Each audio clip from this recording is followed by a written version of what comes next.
this. So I went into Forward in a fast. I decided that I was going to fast, and my fast was for discernment. And I did it with a group, and it was great. And I didn't know what I was asking God for. I just wanted him to reveal it to me. And it wasn't until I got there on that first night that I realized what he was trying to tell me.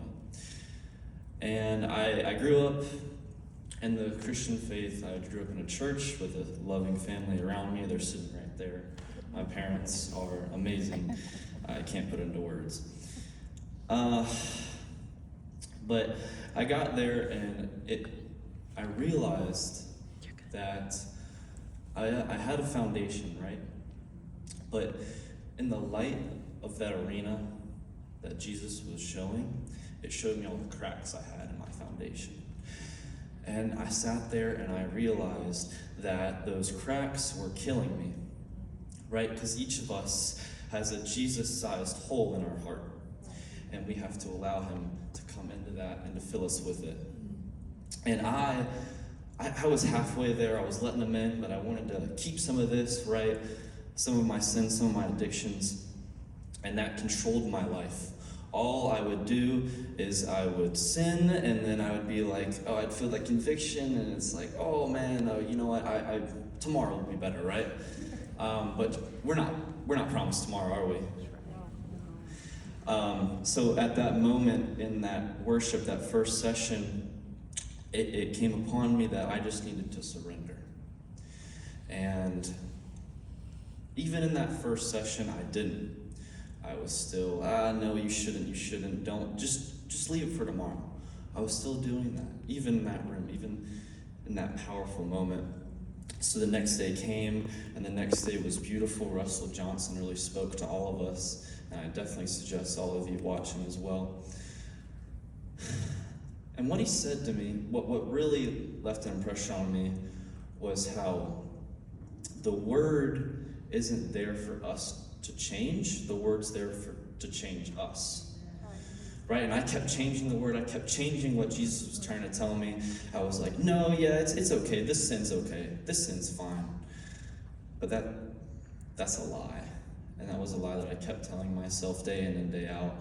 And on that third session, during that the last message that was spoke to us by Reggie, I felt this call to just drop to my knees. And I felt it the entire time, and I was praying to God. I was saying, God, break me into 1,000 little pieces so I may be built back up again.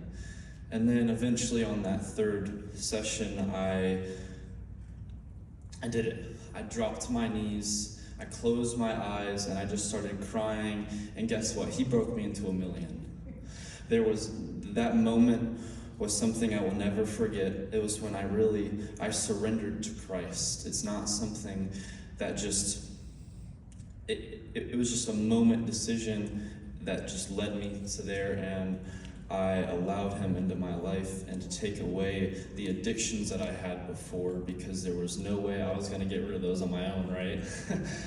We can't, so we need Jesus in our lives and to fill our whole heart. So I didn't write notes at all, and then while I was sitting there, and I haven't talked at all about these notes, so let's get back to those.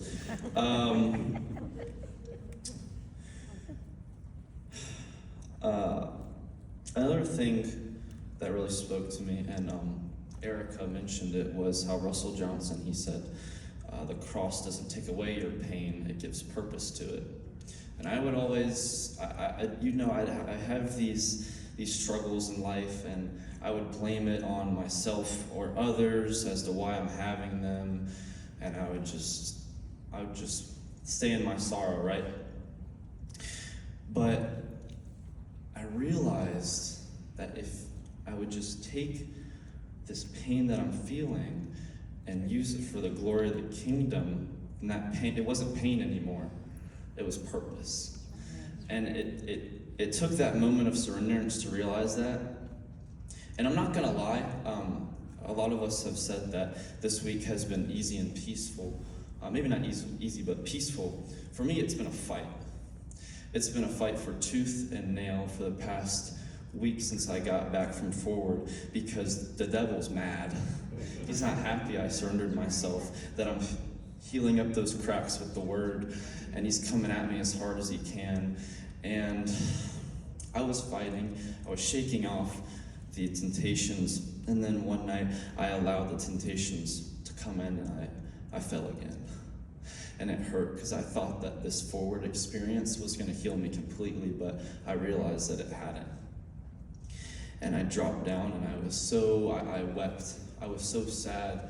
But I've never felt that sorrow before when I've sinned. I felt conviction, right? But I never felt that sorrow, and it took me a second, and I realized that's what he's feeling. He's sad. I went back away from him, and he was sorrowful for me. And it took me in that moment to realize that forward connected me closer with the Holy Spirit. And that's why I felt those emotions, because I was truly feeling what he was, not me.